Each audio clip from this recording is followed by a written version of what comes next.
Holy I didn't think this would happen. I should probably censor out that first sentence for YouTube. Anyway, in case you haven't heard yet, it's been announced that a sequel to Number 6, a sci-fi anime released back in 2011, is being released by the time this video comes out.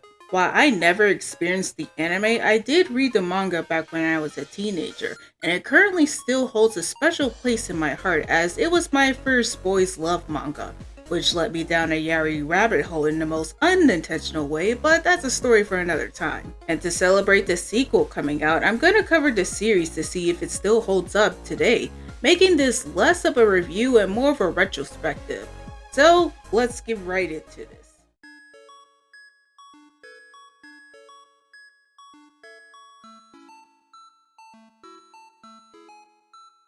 The story was written by Asuka Asano, and before it was an anime or a manga, the story was written in several light novels that were released back in 2003. Jeez, these light novels are old as I am. The backstory on how Asano was inspired to write Number 6 was honestly shocking, but it makes sense given the time period. When it came to the story of Number 6, Asano was inspired by a certain September 2011 event involving two towers and a plane that caused her to ponder the nature of conflicts between an individual and the state, and wrote Number 6 around these themes. The original light novel run spanned from October 10, 2003 to June 14, 2011, with the manga adapting the story around that same year. The manga has 9 volumes, with each volume covering the plot of one light novel, and for this review, I'll be approaching the story similar to what I did for my Sandland review, going volume by volume while also highlighting some scenes/moments from the story and sharing my thoughts. Of course, there will be spoilers for the story ahead. Now, with that out of the way, it's time to get to the main story.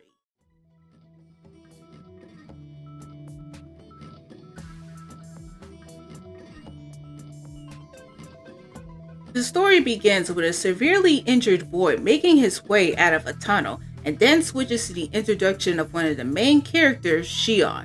He lives in this futuristic city called Number 6, a so-called utopia where peace has been established, clean and safe environments, and where everyone must pledge their unwavering loyalty to this city. And for Shion, despite living a carefree and secured environment with his mother, he feels bored with his life, so on his 12th birthday during a typhoon, he opened the window in the hopes of feeling some excitement. Well, his birthday wish came true in the form of the injured boy from earlier, who pins Shion to the wall but loses his grip after Shion explains he can treat his wound, and lies to his mother so that he wouldn't be found out. While treating his wound, Shion gets a name from the young boy being Nezumi, our second main protagonist, and who's a reported escaped fugitive, and is baffled by Shion's choice to harbor a criminal due to his biases towards Number 6. To which Shion states that he doesn't feel that Number 6 is a perfect place, and it's the main reason why he opened his window to let out some frustration since he can't do it publicly. Nezumi is even more baffled when he pins Shion to the bed and threatens Shion's life, with Shion being more impressed by Nezumi's maneuvers rather than feeling scared for his life. In the end, Nezumi spends the night recovering and leaves the next morning. Fast forward to 4 years, and now Shion is working at the park administration office with his co-worker Yamase, operating cleaning robots. After Nezumi left, it didn't take long for Shion to be exposed, and as punishment, he was stripped of his elitist citizenship. However, Shion doesn't regret his decision, and one day during work, he and Yamase find an unconscious body in the park, only to discover that it's dead. What's strange is that, for one, the body has already completed rigor mortis despite only being dead for a few minutes, and it gets later confirmed that the man was only 31 years old, yet he looks like someone who was in their late 50s/60s.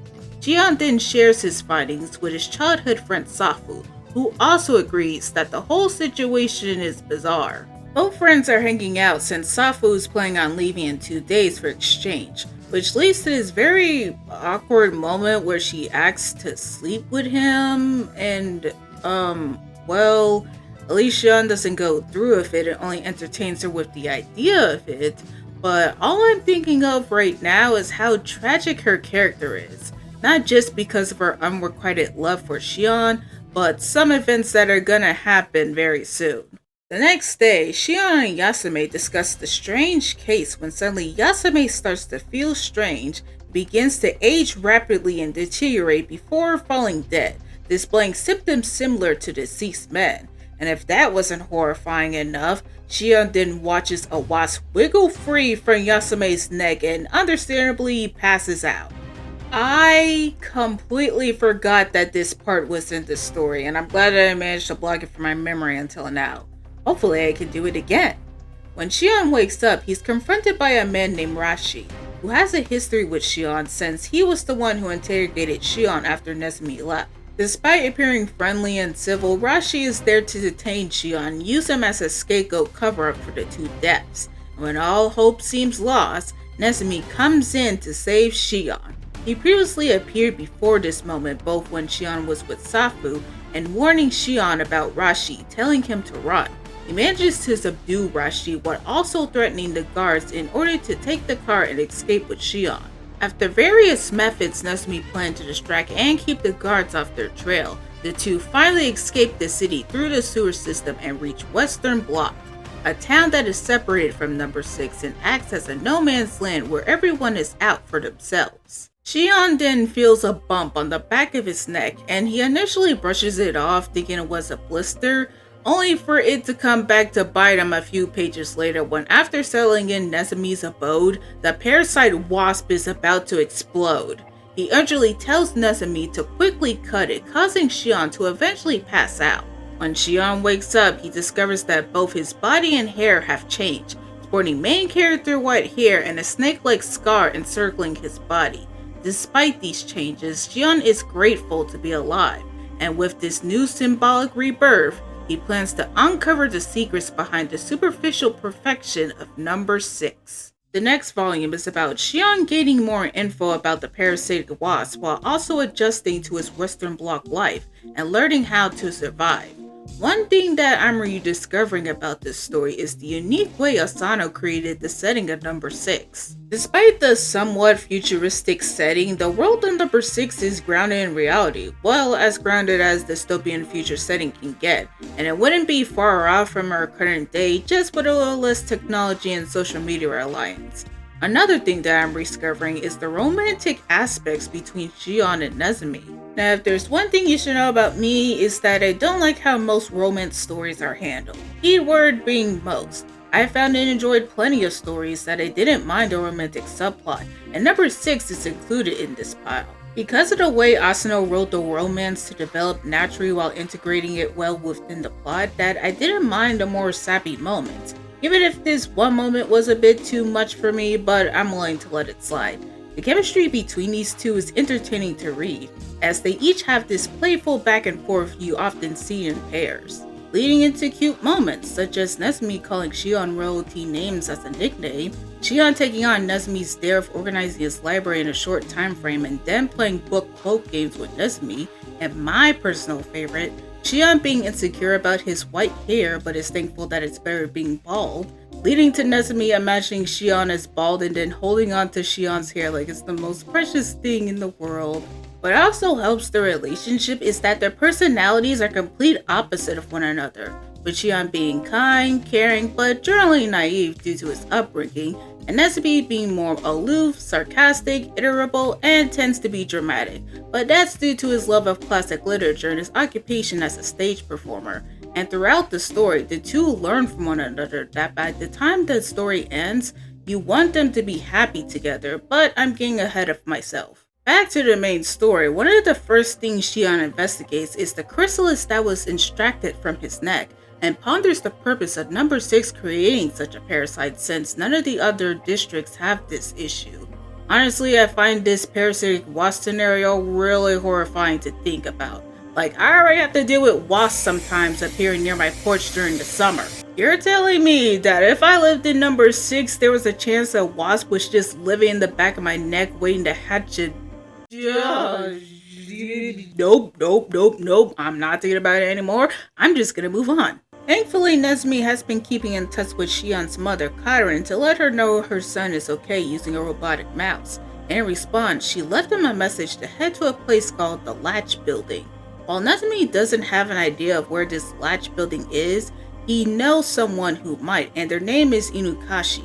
Inukashi is a recurring character in this story and can be often described as a blunt, cocky, quick-tempered, and independent person who despises humans, but has a soft spot for dogs due to being raised by them. They run a dog lending business, loaning out dogs to people for warmth while also serving as an information broker that gives Nezumi information in exchange for Nezumi's singing. Inukashi found that the Latch building doesn't exist, however they found a newspaper connected to that name and trace it back to a man named Rikika, another recurring character whose introduction is one of the funniest in the manga, as Nezumi and Shion have to pretend they're their sons to prevent a woman from killing Rikika, and Shion being relieved that Rikika isn't his long-lost father. Rikika tells his story about his old connections with number 6 in Karen, and gives the duo a picture, with Nezumi recognizing one of the people as the one who named them. Switching over to a different perspective, Safu returns early from her exchange due to her grandmother's passing. And when she hears that Shion has been labeled as a criminal, she confronts Karen because she believes in Shion's character and guesses that Shion might be out of the city since the government is keeping an eye on Karen. Karen confirms her theories and advises her not to do anything rash and instead to wait for him to return. But Safu doesn't want to wait, and not even a few minutes have passed before she gets called by the security bureau officials and they try to shove her into the car. Safu attempts to escape, but it is futile as the bureau manages to grab her and take her to the correctional facility. Karen saw the altercation and sent a message to Nezumi in the hopes that he would help her, leading Nezumi to decide not to tell Shion, but confused about his decision, as he's starting to recognize his growing feelings towards Shion and the potential danger that might come from it. Volume 3 might be my favorite volume because it focuses on the growing development between Shion and Nezumi and expands more onto the ongoing happenings inside number 6. Despite keeping Karen's message a secret from Shion, he still wants to help Shion, albeit in a roundabout way. So he goes to Inukashi and asks them for help since he knows about Inukashi's connections with some people in the facility. Now, the relationship between these two has always been somewhat volatile. It doesn't help that Inukashi's first meeting with Nezumi was filled with resentment, as Nezumi charged a hefty price just to sing for their dying mother. Jeez, Nezumi, at least give the kid some slack. So imagine when Nezumi gives them a huge amount of coins and offers to sing for them, Inukashi, understandably, is suspicious about his request to look into the correctional facility. They quickly deduce this has something to do with Shion mocking Nezumi's care for him and causing a fight to almost break out if Shion hadn't come by. But this fight is going to come back later on, so switching back to Karen's perspective, she becomes disheartened by the present events that happened to Shion and Safu. And she was about to air out her grievances to a random old lady until a man came by and prevented her from saying it out loud. This man is Yoming, and while he only has a few appearances in the story, he best summarizes one of the story's main themes. Which, the best way I can describe it is, because we as humans either experience something life-changing or mature as we age or become a product of our upbringing, we often wall or shield ourselves to protect our principles and beliefs from becoming challenged. Not to say that you can't be firm in your beliefs, we all have some biases after all.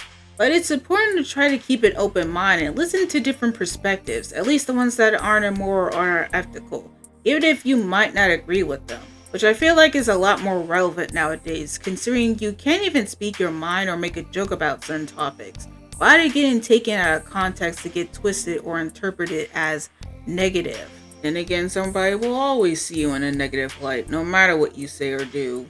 And there are multiple examples throughout the story that displays this, such as in the first volume when Shion questioned the information that the news spread about the deceased band, but was shut down by Yasame, Enrique's backstory, where he used to be a news reporter and saw the slow restriction of free speech in number 6, as well as the expansion and heavy security of the city, making it impossible to enter. And when Youngmi explains to Karen about the government manipulating information, causing the city's people to remain ignorant, never doubting or thinking for themselves, like sheltering a child for all their life and never letting them experience or question the outside world. And if a number 6 citizen ever did express their doubts that were seen as negative, they were taken out, like what happened to Youngming's wife and son.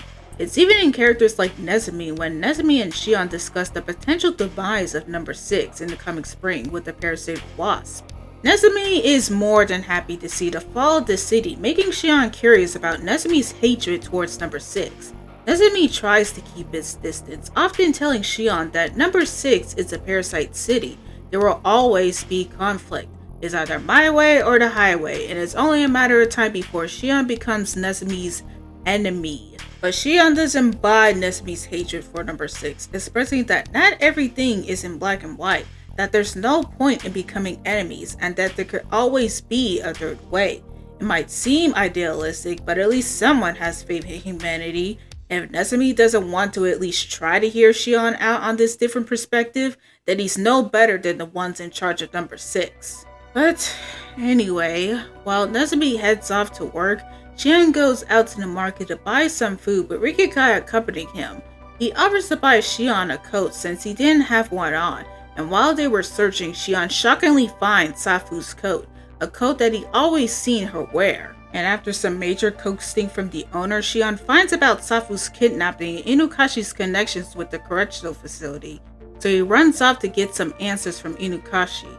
Since Inukashi knew Nezumi's growing feelings towards Shion, once Shion came to them to ask about the correctional facility, they put 2 to 2 together and confronted Nezumi about his request. They continued their fight that almost happened earlier, although this time it was less of a fight and more of a lesson.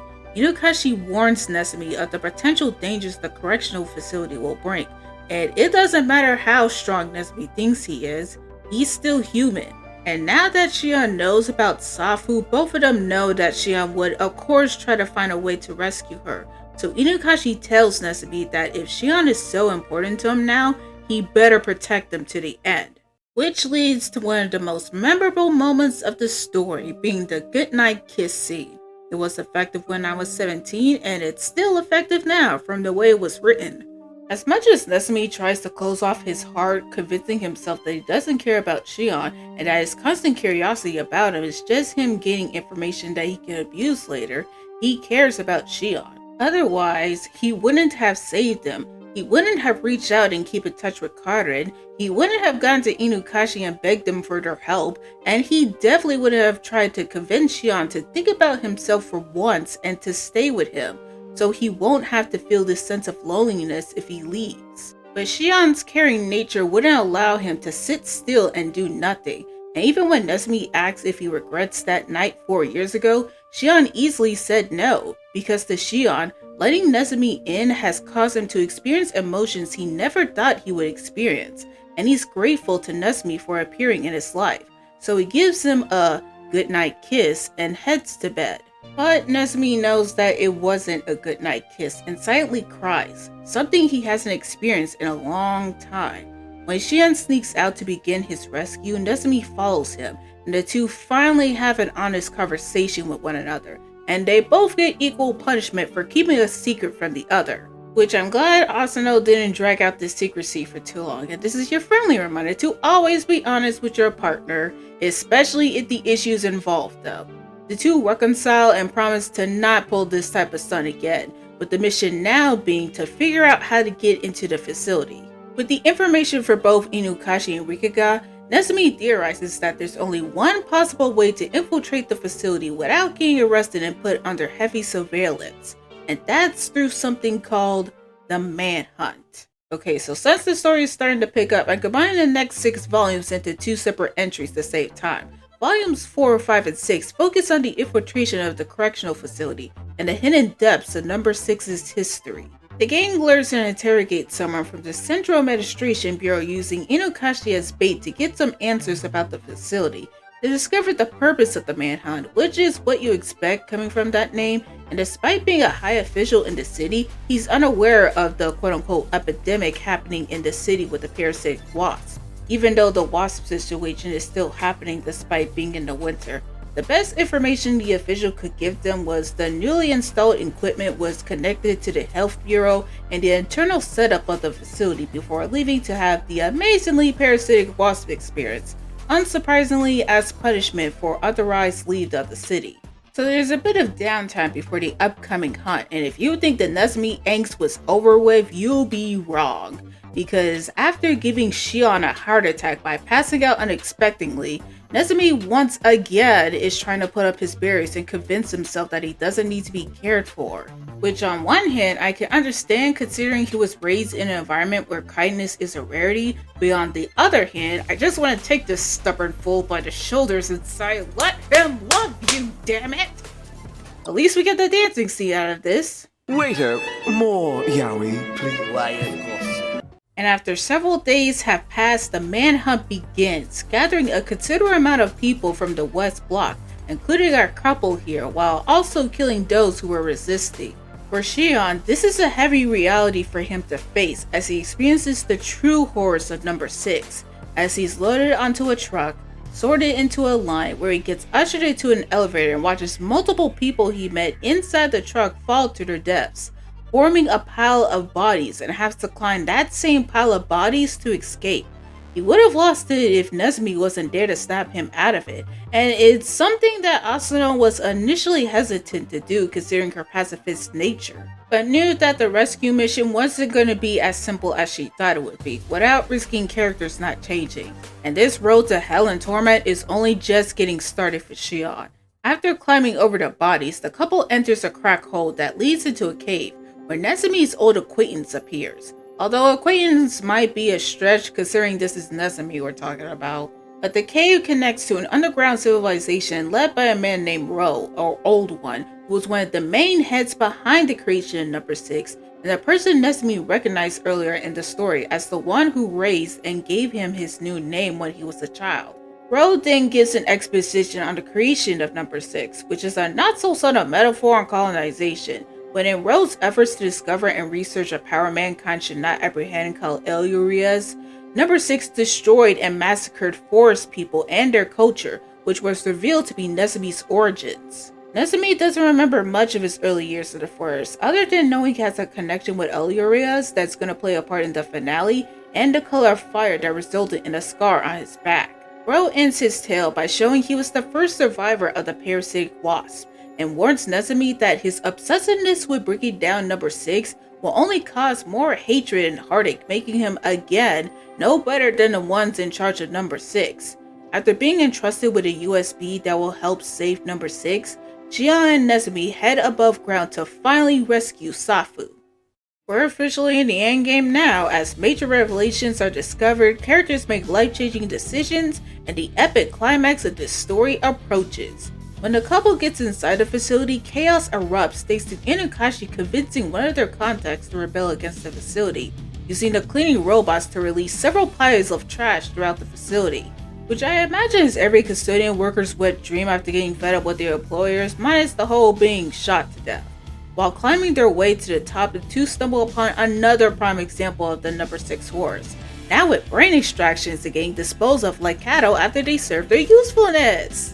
And after all that effort of infiltrating and getting past the guards, the two still get surrounded by the security bureau, led by Rashi, who wastes no time shooting at Nezumi, injuring him, which is one of the biggest mistakes Rashi could make considering Shion already did something unsettling back in the underground cave when Nezumi got harmed.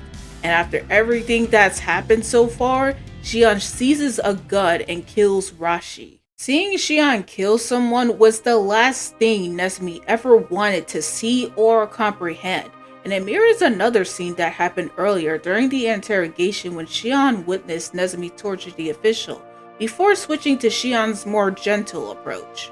Nezumi, who had always seen Shion as innocent, feels immense guilt for making Shion commit such an act, and surprisingly shows a great level of emotion when comforting Shion during his mental breakdown.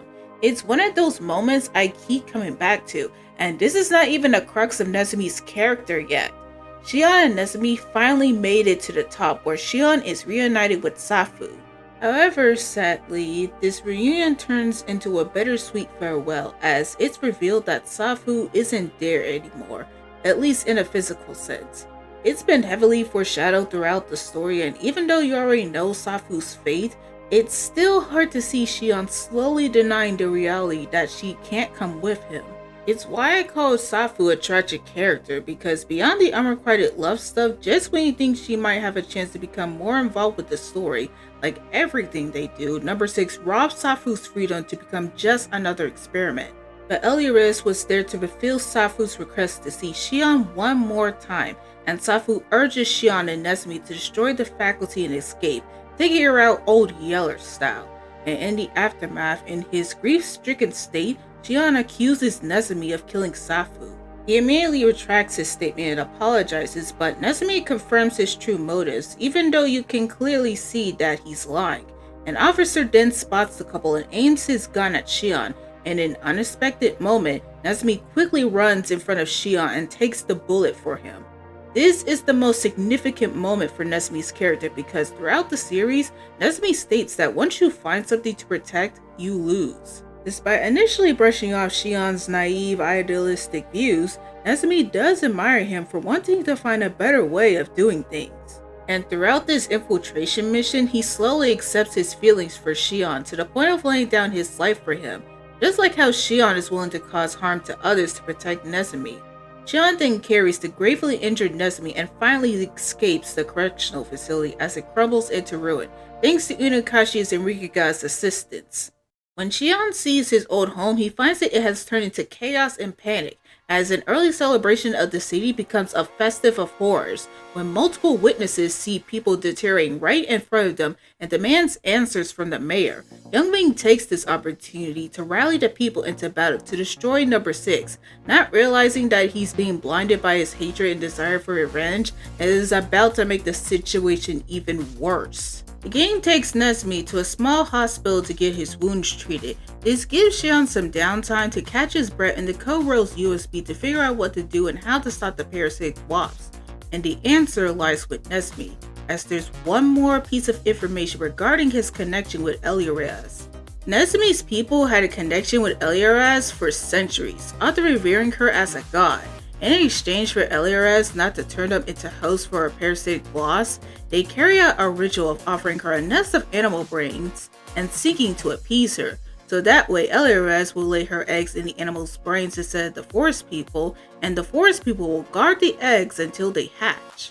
And Nezumi is descended from a certain group that carries out the singing for Eliras, aptly named Singers. This was an excellent payoff for how often Nezumi would sing, so the only thing left to do was to head into the city hall and let Nezumi's voice reach Eliras. It didn't take that much convincing for the people to let the gang in, thanks to Shion providing his scar as evidence. And once inside, they meet with the mayor and the head scientist of the health bureau. I really didn't talk about these two, mostly because they're one-dimensional, but their main goal being to govern and control number 6. Although in the head scientist's case, it was more of mind control using the parasitic wasp, since in his mind, giving people too much freedom will cause another war. His story is the textbook definition of what will happen if you screw with nature, because somehow, nature will find a way to screw with you, as the head scientist gets a taste of his own medicine and dies. And then the mayor unalives himself after realizing he had no hope of leading the city, which is as unexpected as you think it is. Then again, this whole climax feels pretty rushed. Finally, Nezumi uses his singing voice to summon and converse with Eliras. He tells her that she should give humanity another chance, as while he doesn't believe in the people of number 6, he believes in the potential that Shion will do in rebuilding number 6, expressing humanity's capability. So, Eliras grants Nezumi's wish, but there's still one more major scene that happens, and it's the one that everyone is bittersweet about, the farewell scene. When I first read this, I was kind of confused why Nezumi left, but after rereading this, it makes sense. Even though Nezumi says because the two are too different to stay together, it's more likely because they need some time apart to figure things out to grow individually. Especially Shion, who I think would have developed some major attachment issues if Nezumi had stayed. At least in the manga, Nezumi finally meets Katarin for the first time and takes a day or two to fully heal from his wounds, and leaves Shion with a parting gift, a kiss, and a promise that one day, reunion will come. Oh hey, that's the name of the sequel. So, Shion waits, even as years pass by, and leaves his window open for the day that Nezumi comes back to him.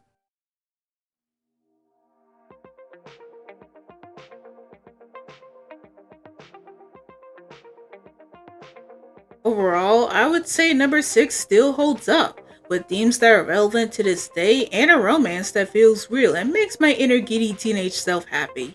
And I highly recommend checking out this manga and the original light novel source, as it goes more into depth about the world building, Jian and Nezumi's relationship, and the side characters. The link is in the description below, and I can't wait for when the sequel gets translated, so if you're interested in me covering it in the future, then 6 likes on this video and I'll cover it in the year 2035. And to the number 6 anime watchers, let me know in the comments below how the anime differs from the original source material. Because even though I didn't have enough time to watch it, I heard through the grapevine how the anime changes some things. And if you're new here and like this video, please subscribe so you don't miss my next video. And let me know about your thoughts on number 6 in the comments below. Until then, thanks for watching everyone. Be sure to like, comment, subscribe, and ring the bell for more of my manga related content. Hope you have a decent day and I'll see you next time. Bye! Take a deep breath, deep breath.